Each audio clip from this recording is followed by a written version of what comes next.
Good afternoon. This is Scott Runkle from VantagePoint. I'd like to thank everyone for taking the time to join our webinar today. Presenting will be Dr. Leff Bonney, who is leader of the Florida State University Sales Institute and a partner of VantagePoint. At this time, Leff, I'd like to turn the presentation over to you. Awesome. Thanks, Scott, and good afternoon, everybody. It's great to be a part of your Thursday afternoon. Thank you for taking some time to hear what we have to say today. It's been a pretty fun journey, so just a little quick 20 seconds about me. I'm an academic. I am at FSU Institute, as Scott said, and lead a lot of the efforts of things that we're doing at FSU in terms of sales, teaching, and research. But I am a recovering salesperson. I spent about 10 years in industry before going back to the University of Tennessee to get my graduate degrees, and so have enjoyed sort of transitioning what I say from, sort of the sales and sales training business and sales leadership business to something that I call the question business, because when you think about what we do as academics, we're always sort of trying to chase answers to questions. And working in the FSU Sales Institute has been a lot of fun because we have several companies that are engaged in the Institute, and obviously they're there to recruit a lot of our students, but they're also there to learn what we've discovered through some of our research. And so we've tried to collaborate with those companies over the years to have a discussion around what are some of the questions you want answered that we can try to go out and find some pretty unbiased answers to as you seek to make your sales organizations better. And so the interesting thing was, if we rewind the clock back to around 2012, our institute had been up for about 4 years. We were sitting at about 40 companies that were sponsors of the institute. And we were having one of our meetings where we had pulled all the sponsors in, and we said, it's time for us to be in the question business again. What questions do you guys want answered? And if you think about the timeline here of where we are in sort of the history of sales, a very important book had just come out called The Challenger Sale, which was a very provocative, thought-provoking a book that had people thinking through sort of their methodologies that they had been using for years to be effective in sales. And so kudos to the folks behind that effort, because I really think it was a monumental time for us where people began to think about what really is the best sales methodology out there. And so in that meeting, our Institute board unanimously said, we want some information on this. We want you guys to take a look at what really is the best sales methodology. And so from that point, we embarked on about 5 different studies that looked that had over 3,000 salespeople involved in those studies from 18 different companies, and we began to explore this question to see if we could identify what were some of the best methodologies out there. So the first thing we did, and I'm not going to bore everyone with all of the studies, but I just want to share some highlights to sort of show you some things we discovered. But in the first study, what we essentially did was we tried to replicate some of the findings that had been associated with some of the methodology work out there. And so, obviously we didn't have a lot of the instruments and tools that had been used by other people when they went to do this. And so we came up with sort of our own scales and instruments to try to measure whether someone was a challenge seller or a consultative seller or a lone wolf seller. Hard work or relational as the labels that were developed in the Challenger Sales book. And we asked salespeople in this first study, there was about 783, as you can see there, from a very wide range of companies. We asked, describe your selling style. How do you tend to sell? And this was an interesting exercise because our results were very much in line with what appear in some of the work that came out in CEB and the Challenger book. And essentially what we found was, yes, high-performing salespeople, as you can see here, the top 25% of sellers were very much more likely to say that they were a challenger seller versus something else. Maybe one difference we found is that those same groups were equally likely to say they were a consultative seller. consultative selling was a little higher in terms of where it fell in the performance ranges of salespeople. Also, we found similarly that relationship selling really was more associated with people who were in the bottom 25% of their performance at their organizations. But the really interesting thing about this was, after we did this study, I'll never forget the day I got an email from a salesperson who said, who had participated in our study, and we had told them, feel free to reach out to us for a copy of any of the results. And this salesperson sent me a note that said, hey, that was a really interesting exercise reflecting on what is my selling style, and I had a hard time answering your questions. And the reason was because it depends.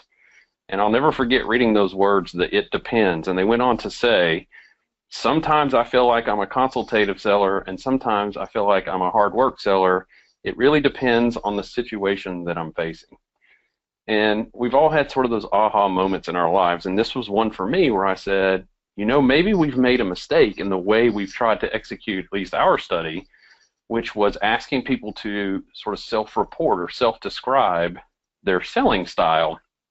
What if we actually go to people and say, tell us about some different situations that you face, and then tell us what you did without any real reference to any sort of style. Just tell us some of the tactics that you used to be able to try to win some deals. And so again, we did this over a course of series of studies, and I certainly don't mean to sit and try to read through the words on this slide, so I'll give you the high level here. Essentially what we found was, when we asked people to think about situations and then tell us what you would do, we got a really different answer than we had found when we asked people to tell us what kind of seller are you. And in fact, what we found was there were some serious, very important, impactful industry and company effects here, where the type of situation and the type of selling strategy that people used were very different across some of those different kinds of companies. And in fact, no one particular selling strategy or methodology, whether it's consultative, just challenger, hardworking, any of these other kinds of descriptions you want to use, none of them accounted for more than 30% of any one particular strategy getting used across the companies in the study. And so the interesting thing here that we realized was this situation thing is important. And let me show you an example. So this was a software company that was in the study. And as you can see here, they described, when we asked the salespeople to tell us about different situations, they described 5 sort of common situations that they faced. And when we looked at, well, so tell us, did you win or did you lose when you used, say, a challenger or a disruptive strategy? Did you win or did you lose when you used a relational strategy, etc.? What happened? And when we look at the win rates across all of those, what we see is, in certain situations, there is a selling methodology or selling strategy that certainly works better than in other situations. And this pattern that you're looking at on the screen is very different depending on the company and in the industry that we were studying. And so the 2 key lessons that we took away from this research were, one, a very simple thing, which is what people say they are and what they actually do are 2 very different answers. This was interesting for us to sort of rethink how we think about selling styles and selling methodologies. But the second lesson was really the important one, because this helped us realize, being in the question business, as I mentioned at the beginning, our advisory board actually asked us to chase the wrong question. And by that I mean they were asking us to tell them what is the best methodology. And what we realized, and good research usually helps you do this, good research leads to more questions, right? What we realized was the real question we need to be asking ourselves as sales leaders is, what methodologies, plural, are best for our sales reps to use based on the different situations that they face on a regular basis.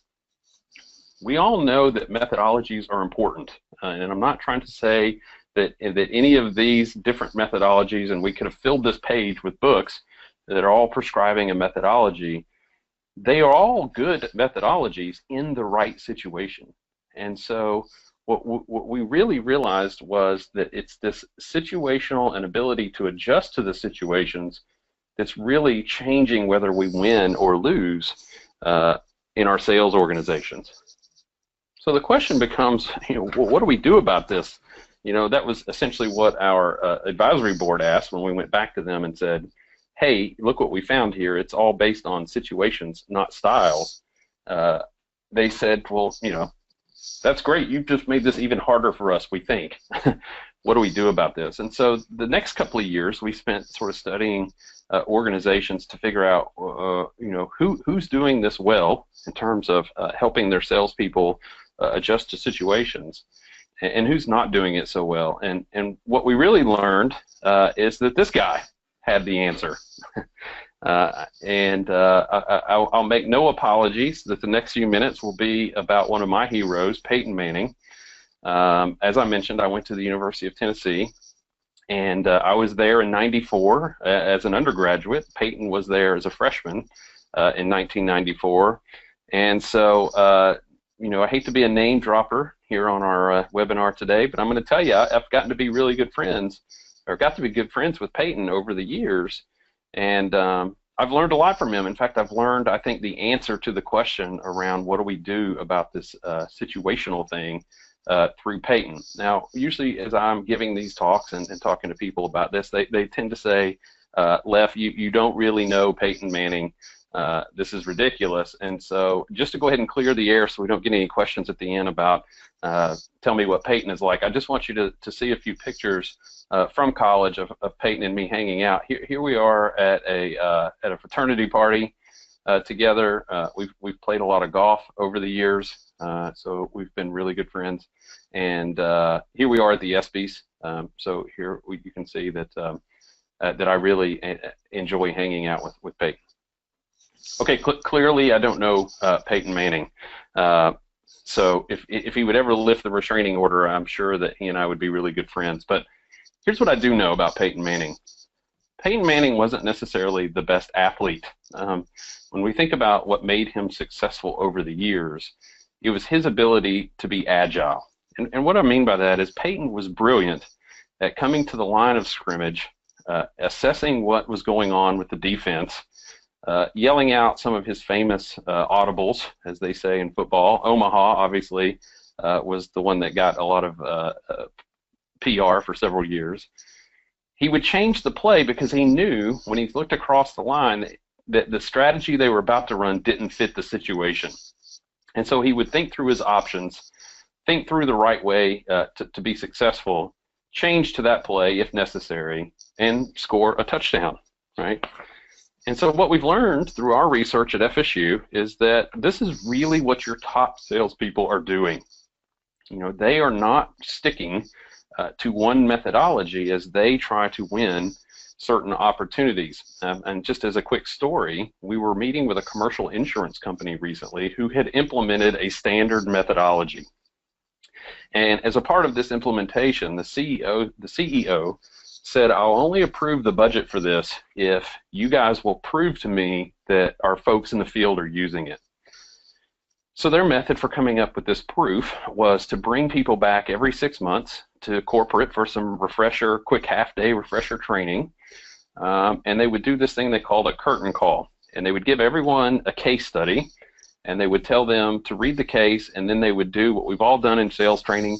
They would do a role play where people had to use the methodology to try to win the deal. And what the person told me was this was such a rough exercise for them to go through, given that the CEO had mandated that they do this, because what they quickly discovered after 3 of these curtain calls was that the high-performing salespeople were the ones who were doing the worst at sticking to the rubric and the methodology that they had rolled out to the field. And so they were very much wondering, what do we do about this? And so we asked them, we said, can we see the case studies that you were using?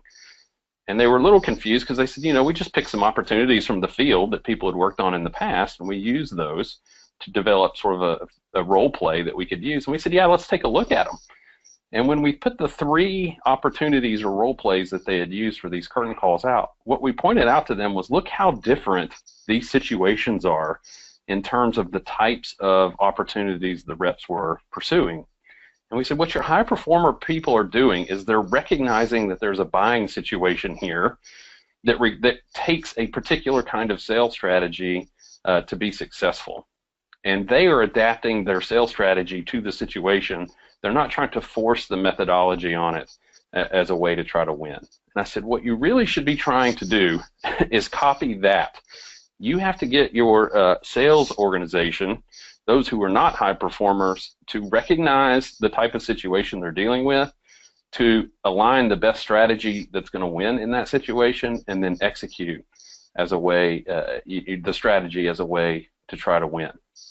And the problem here, as you might be thinking, is, wow, top performers, they know how to do this intuitively. I mean, when you think about the whole unconsciously competent high performer, you know, a lot of times they do these things and they don't even realize or can't articulate the types of adjustments that they made en route to trying to win a particular opportunity. And that becomes very difficult when we're trying to replicate those top performer behaviors, because sometimes they can't tell us exactly, at least in any sort of clear vocabulary, what they're doing in the field. And so we said, gosh, you know, what are we going to do about this? So we went back to the sports world. We said, what do sports teams do when they have to try to get people to become agile? When we want our team to be able to adapt on the field this Saturday, what are some things we have to do to be able to accomplish that? And when you think through a world-class sports team, and you take, you know, a coach trying to get Peyton Manning ready for a big game, you know, early in the week on a Monday, they're building a scouting report. They're taking a look at what the opponent is going to do. They're looking for tendencies or patterns that help them understand what that opponent is likely to do, and they teach that to the players. So they'll bring players in, they'll show them using film study or whatever method they have to show them that, hey, here are the different types of situations that we're going to see on the field this Saturday. And then they talk about, here's some tactics that we think are going to win and give us the best chance to win when the opponent is showing us these types of patterns. Right? Then they teach them how to align those plays, and they go out onto the practice field on Thursday and Friday, and they're out there practicing those tactics. They're going to win in those different situations. And what we've realized is this is what great sales organizations are starting to do. They're starting to build scouting reports that very much map out the buying situation. And the buying situation is a very important term because a lot of people have said, we use personas to try to get at that. And personas are good, but what if there are 10 people on the decision-making team? You know, what is the persona you're supposed to be trying to sell to in that situation versus one person on the decision-making team? And the other question is, does the persona always hold true? Do buyers really always sort of live up to their persona, or do they even sort of change the way they go about buying things? Other people tell me, well, Leff, we've accounted for that because we do verticals, right? We account for how this is going to work in a vertical. And my argument back is, okay, so let's take a vertical. Let's take a healthcare a hospital, and you're in the technology business. You sell computers, for the lack of a better term. Are you telling me the hospital is going to buy a whole new farm of network servers the same way they're going to buy a laptop that gets used at a nurse's station? And if we sell those different products into that healthcare market, using healthcare as the vertical doesn't help us understand the situation. And so we tell people you have to think about this at the opportunity or buying situation level. Now, the other question becomes then what factors are important? Because when you think about this, a lot of people will say, oh, it's all about speed of decision making and number of competitors, and that's true. But there's also very unique factors that we find that are probably in play in each of your organizations. For example, what you're seeing here is a map that came from a company who's in the senior living business. And so when you think about the types of factors at play, what we found were things like family dynamics. Is the family on board, everyone in the family on board on what should happen with say, grandmom in terms of where she should live? that was a major factor in that buying situation for whether or not someone would go through with a decision. Now, obviously, family dynamics don't come into play in a hospital buying new computers. And so the point I'm trying to make is the scouting reports have to be very specific to you and your industry and your context for them to provide much value. Then we have to go on and start to think through, well, tell us, think about win rates. Where are we usually successful and where are we not successful based on these situations? And so companies, as they go to build out their scouting report, will start to take a look at how common are these situations that we face. And here you can see in this particular example, situations 3 and 4 in a particular company were the most common. But an interesting piece of analysis to do is to say, do your high performers also see those same situations at the same rate as everyone else? And it's what you can see here is high performers have much fewer situations 3 and 4 in their pipeline. Now, why is that? Well, take a look at the win percentages.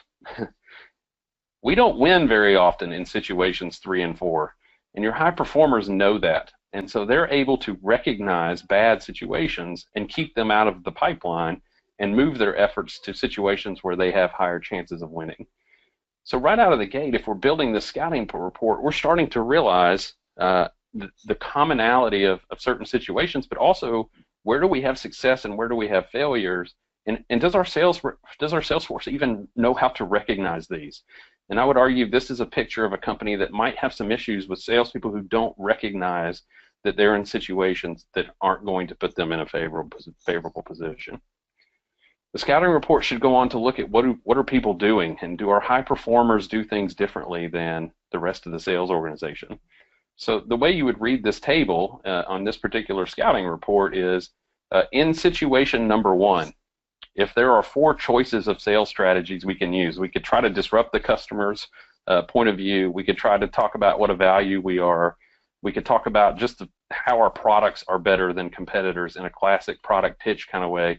Or we can take a very consultative approach where we try to uncover needs and craft solutions that are best for the customer. And what you see here is the numbers in black are the everybody else in the sales organization, and the numbers in green are the top performers.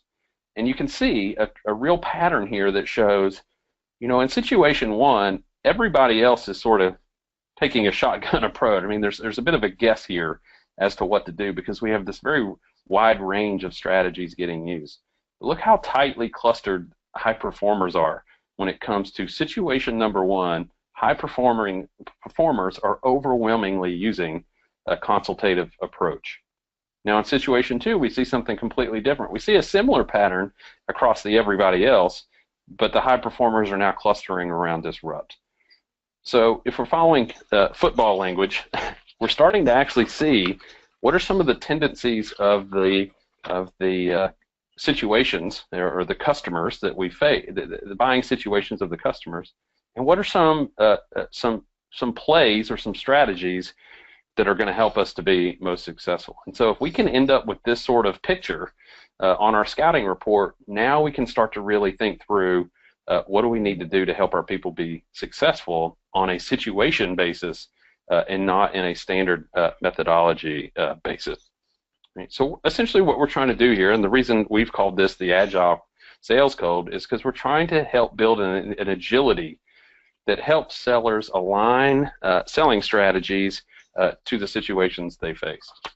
So if we're still talking coaching and football or sports, we're to a point where we've done the scouting report. Now we got to build the playbook for the week. And so what we see great companies doing is building playbooks. But now playbook is a term that maybe we should pause and discuss, because playbooks, we have found as we go to different companies, mean 100 different things depending on 100 different companies that you speak to. What we're trying to say here is a playbook should be aligned to the situation. So if we have a set of situations, right? Like for example, the bail me out situation, where we actually are working with a customer that looks like this in terms of a pattern of their buying situation. They are in a weak position compared to competitors. The customer tends to be a very reactive customer, which means they wait till there's a problem before they call us. Their timeline is very short. Their relationship is strong with us in our company. Customer has sort of middle of the road technical knowledge. Service is important to them, but so is price. They're very open to change. So in the bail me out situation, what should we do, right? Well, first of all, we need to be aware of what challenges they have, right? And why they may not make a decision, why they may choose a competitor. And if we can paint this kind of landscape for our salespeople, now we can build some plays, right? And so perhaps the product pitch play, and for this particular company, looks something like this, right? We want to establish some credibility that we're a good choice here. We're going to educate on different product options they can use to solve this problem. We're going to differentiate why ours is the right one, and we're going to ask them to commit to our product. Now, the reason this is important is because now let's take a look at a different situation, right? And so continuing to use this, this example, here's a different pattern. So the customer looks completely different, right? The competitors have a very strong position compared to us. The customer is not very open to change. But they also don't have a lot of knowledge about what's going on in the industry. And so you might call this the "I've always done it that way" situation, right? And so when we take a look here, we should probably run a different play, a different strategy that we want to work. And here is sort of an example of something that might be a bit disruptive, where we want to disrupt the norm and create some awareness around better ways to do things. We want to help them understand, is this an appropriate way for you to be thinking about your business? We want to present them some options, and we want to coach the process. So what we have seen and have helped companies do is build out these selling guides that help people understand this is what works best in certain situations. Now we got to train it. So training, to me, should always come toward the end of this process, certainly not at the beginning. But the training is to help people realize, how do they recognize certain situations, how do they align, and how do they execute? And so training takes on a whole different flavor here and moves from sort of basic skill and drill type training to more situations presented to the team, and then allow them to run through this exercise of recognition, alignment, and execution. So now the next question becomes, is a playbook rollout enough to create an agile sales organization? And it's a great question, right? Because a lot of people say, well, if I have the plays, I know what works best in what situations, and I train, that should be all I need, right, to be successful. Now, I would argue, well, let's go back to Peyton on this. Because if you think to Peyton Manning, if you ask him, or if you've ever heard him talk about what's made him successful, he's very quick to give credit to his coaches over the years. There's one in particular who's been very helpful to Peyton. His name is David Cutcliffe. He was the offensive coordinator when he was at Tennessee. He went on to be the head coach at Duke. I point this out because if you know anything about Peyton Manning, every summer in the offseason of his NFL career, he always went back to continue to work with David Cutcliffe. And the reason was because he said, David always helped me see things in my game that I didn't realize were causing me problems, right? So where are we going with this? What I argue is training is good, having the playbooks is good, selling guides is good, but you also have to develop your coaches. And what I think becomes interesting when we try to build the agile sales organization is that coaching sort of takes on a much more effective and more granular, detailed aspects to it. So, for example, I'm sure everyone on the call, given that you might know VantagePoint, is very familiar with Jason Jordan and Michelle Visana's book, Cracking the Sales Management Code. They tell us in that book that bad coaching looks like this. Peyton, I need you to go out there and score more points. Going out and telling the sales organization to go win more deals is not effective coaching. Better coaching is at least saying, tell me what you want me to actually do, right? And so telling Peyton, let's go throw the ball more the next time you're out there, that's certainly helpful. Right? But when you think of what really good sports coaching looks like, is it's looking at situations and saying things like, hey, when you see that the defense is doing this, I think you actually ought to throw the ball more to the tight end. The interesting thing about this is when you think about what coaching looks like when we think of this agile selling, is we now have a bit of a checklist for coaches to think through where is the rep struggling the most, or reps in general struggling the most when it comes to their selling? Do they fail to even be able to recognize what they're dealing with? And so if you ask a salesperson to describe the situation and sort of and classify it as one of our situations, A, B, or C, and they can't do it, well, what good does it do to tell them, here's what you should go do? They don't even understand the situation. The next is, do they even know what the right play is? So if as a coach, you're having a good coaching conversation with your salesperson, and you realize they do recognize the situation, but they don't know the best strategy to use. Now I know, as a coach, that I need to help them think through what's the best approach here. And then finally, if they understand the situation, they know which approach to use, but they know they're going to struggle in a certain execution point of that strategy. Now, as a coach, I can actually help them get better. And so when we help organizations sort of build out this Agile Sales Code, we not only help with the strategy and the playbooks, we not only help with the training side, but we believe that these coaches are critical to being able to getting your salespeople to continually and accurately recognize, align, and execute. And so our coaching program that sort of sits on top of all this is helping managers to execute a bit of a checklist that says, does your sales rep know what's going on? Do they know the best way to pursue this opportunity, and can they execute? And based on those, your coaching interventions and your coaching actions might be different. So in addition to agile salespeople, we need agile sales coaches. We need coaching that looks like this. I don't want to go sell them, hey, go sell more. And it's still better to say, let's try to ask more questions in all of our sales meetings. That's better. But the best thing to do is to sell them, hey, when the customer is presenting this kind of situation, let's go educate them and differentiate on our products, right? And so now I'm able to get much more detailed and much more focused in the coaching conversations that we're having. So we're getting close to our time. I kind of want to, as a way to summarize our discussion, I want to just end by having a quick a review of some mistakes we've made. So as we've seen companies try to implement the Agile Sales Code, what are some mistakes they've made as they've tried to do this? Right? And I would argue the first mistake we've seen is the whole failure to do this at all. Right? When we're not trying to align with what buyers are trying to do and the different ways they go about it, or when we try to force a single methodology, our research shows that standard methodologies are a coin toss.